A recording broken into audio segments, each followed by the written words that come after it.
नमस्कार, पूजा आरी डिझाइन मराठीमध्ये आपल्या सगळ्यांचं स्वागत आहे। तर आजच्या व्हिडिओमध्ये आपण आरी वर्कचा पुढील भाग बघणार आहे। तर याच्यामध्ये आपण आता आरीचे शेप कसे द्यायचे, आरीचं काम जर करायचं असेल तर ते वळणाचं काम असेल तर ते कसं करायचं तर ते बघणार आहे। तर मागील व्हिडिओमध्ये आपण चेन स्टिच कशी बनवायची आणि त्याला गाठ कशी मारायची तर ते बघितलेलं।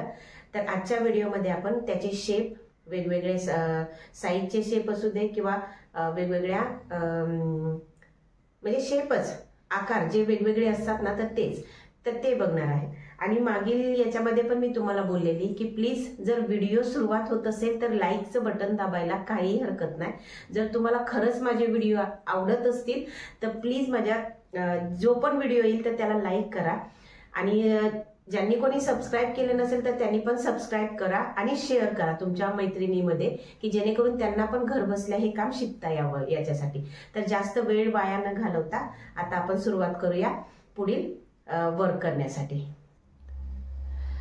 तर आता बघा, तर सर्वात पहिलं जर आपण काय बघणार आहेत तर जे आरी वर्क मध्ये सगळ्यात जास्त जो शेप वापरला जातो तर तो आहे पाकळीचा। तर ती बघा या पद्धतीने आपण, ही पाकळी असते तर या पद्धतीची एक पाकळी केली जाते। त्याच्यानंतरून आपण वेगवेगळे शेप अगोदर आखून घेऊया की जेणेकरून आपल्याला काम करायला सोपं पडेल। हे झाला चौकोन शेप, त्याच्यानंतरून झाला ट्रायंगल शेप, हा झाला त्रिकोण, त्याच्यानंतरून हा फक्त गोल केला आणि त्याच्यानंतरून आता आपण काय करतील या गोलच्या मध्ये अजून गोल। तर हे का करायचं असतं तर आपल्या हाताला वळवून काम करण्याची सवय लागावी याच्यासाठी हे असे शेप बनवले जातात, जे आता आपण हा बनवला ना तो। आणि जे हे जे शेप आहेत तर हे का शिकतात तर हे जे आपले पॉइंट असतात ना हे या पद्धतीचे, तर हे पॉइंट तुमचे परफेक्टली आले पाहिजेत। कारण जर तुमचं आरीचं काम जर व्यवस्थित जर करवायचं असेल तर तुम्हाला हे पॉइंट शिकणं गरजेचं आहे। हे पॉइंट आले तर तुमचं काम दिसायला छान दिसेल, हे पॉइंट नाही काढता आले तर तुमचं काम तिथं वेगळंच दिसून येणार। म्हणजे एखाद्या पाकळीचा शेप तुम्ही काढायला घेतला आणि तो बरोबर पॉइंट वरती आलाच नाही व्यवस्थित तर ती पाकळी दिसूनच नाही येणार। तर त्याच्यासाठी तर बघा आता आपण जे शेप बनवणार आहे तर त्याच्यासाठी मी कोणती जरी यूज केलेली आहे, ही थोडीशी डल गोल्ड आहे आणि दयालजीची 757 नंबरची आहे बघा। तर या जरीचा आज आपण वापर करणार आहेत। आणि ही जी मी तुम्हाला जरी दाखवलेली आहे तर ही जरी थोडीशी बारीक असते, जी आपण 423 नंबरची वापरतो त्याच्यापेक्षा। तर ही आता ज्यावेळेस आपण ही पाकळीसाठी यूज करतो तर सुरुवात कुठून आपण करतील तर वरच्या पॉइंट पासून।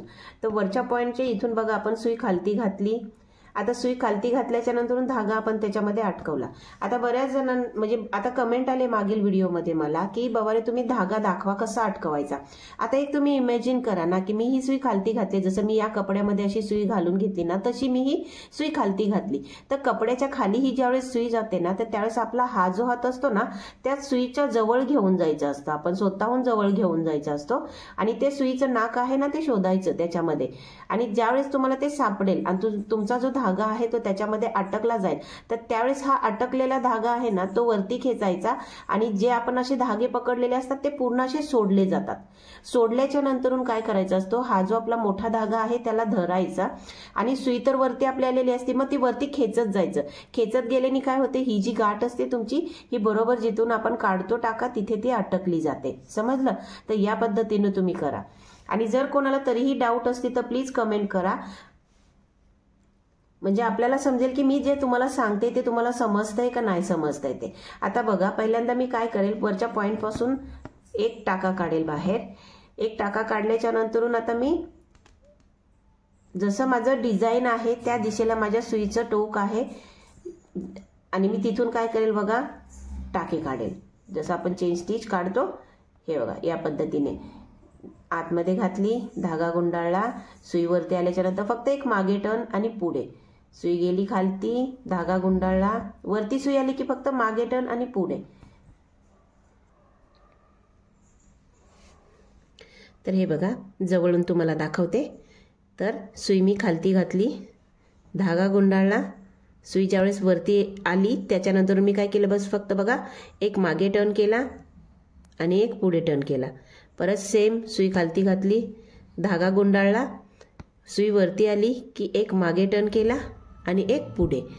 ते बघा सुई खालती घातली, एक मागे टर्न केला, एक पुढे, सुई खालती घातली, मागे टर्न केला, पुढे।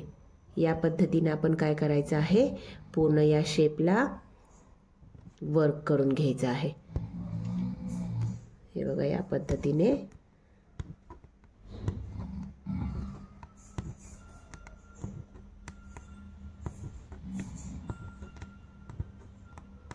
आता बघा तुम्ही कुठे आले, तर आपल्या पूर्ण वरच्या पॉईंटपर्यंत आले। तर ज्यावेळेस आता तुम्ही हे वरतीच्या पॉईंटपर्यंत आलेले आहेत तर तिथे आपण काय करायचं, बरोबर तिथे हे टाका एकमेकांना जुळवून घ्यायचा आहे आणि तिथे आपण गाठ मारून घ्यायची आहे।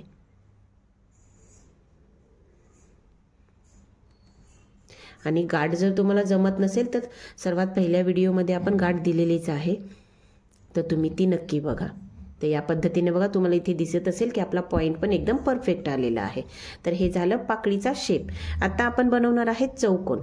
तर चौकोन बनवताना पण आपण कुठच्याही एका कोपऱ्यापासून सुरुवात करायची आहे, जिथून तुमचा हात कम्फर्टेबल असेल तिथे। तर बघा मी इथून सुरुवात केली, आता तिथून मी सुरुवात केल्याच्या नंतर मी काय करेन, तुम्हाला कोणत्या दिशेला वळवायचं आहे, तुम्ही खालून करतील वरतून करतील ते तुमच्यावर आहे। आता मी वरून सुरुवात करेल, तर मी काय करेल बघा, जशी आपली लाईन मारलेली आहे त्याच लाईनवरती मी काय करते, वर्क करायला घेते। आता मी परत काय केला, मी बरोबर एका कोपऱ्यावर आलेली आहे। आता मला इथे पॉईंट दाखवायचा असेल तर मी काय करणार, याच्या अपोजिट साईडला एक टाका काढेल, त्याला पुढे खेचेल आणि तोच टाका कंटिन्यू परत खालपर्यंत घेऊन जाईल। हे बघा या पद्धतीने। आता मी परत इथल्या लाईनवरती आली, तर आता मला परत तिथे पॉईंट काढायचा, तर मी एक अपोजिट साईडला टाका काढला आणि पुढे खेचला आणि मी परत तिथून कंटिन्यू काम करेन।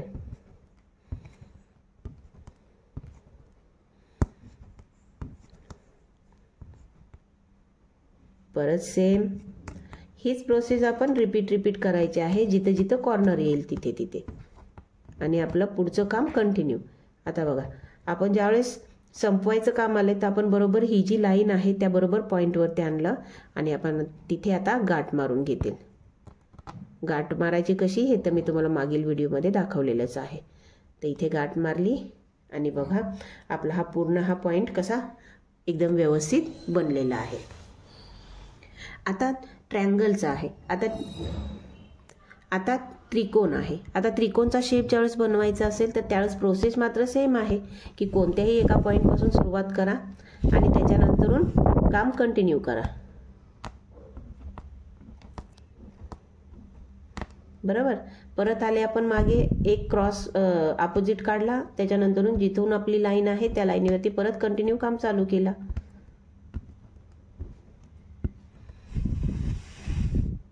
आता त्याच्यानंतर परत इथे पण सेम।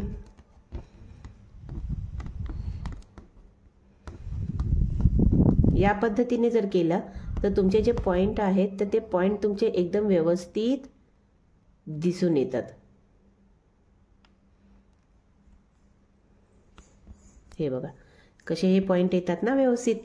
आता हे झालं, तर आता आपण बनवतोय हा जो गोल राऊंड बनवलेला आहे तो। तर हे तर बनवण्यासाठी तुम्हाला एकदम सोपं आहे, कारण याच्यावरती आपल्याला कुठे पॉइंट नाही काढायचा आहे, काय नाही, फक्त आणि फक्त आपण काय करणार आहेत, जसं तो सर्कल आहे त्याच सर्कलवरती आपण फक्त चेन स्टिच जशास तशी बनवून घ्यायची आहे।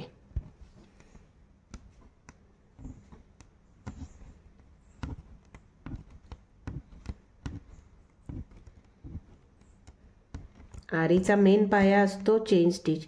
तुम्हाला चेन स्टिच जर व्यवस्थित जमली तरच तुमचं काम व्यवस्थित होणार। आता बघा ज्यावेळेस मला सर्कलचा शेवट करायचा आहे तर मी काय केलं, बरोबर त्या पॉईंटच्या इथे येऊन एक पुढच्या टाक्यामध्ये एक टाका एक्स्ट्रा काढला आणि मी इथे आता गाठ मारून घेते। हे बघा या पद्धतीने हे झालं आपला सर्कल। आता ज्यावेळेस तुम्हाला हे कर्व बनवायचं आहे, जो आपण राऊंड राऊंड बनवलेला आहे, तर एकदा तुम्ही आतून सुरुवात करा, नाहीतर बाहेरून सुरुवात करा। तुम्हाला जिथून सुरुवात करायची आहे तुम्ही तिथून सुरुवात करू शकता। आता मी ही सुरुवात बाहेरून केलेली आहे, तर मी फक्त आणि फक्त जशी आउटलाईन आहे त्याच आउटलाईनवरती आपण काय करतील, हे मार्क करून घेतील। हे बघा या पद्धतीने।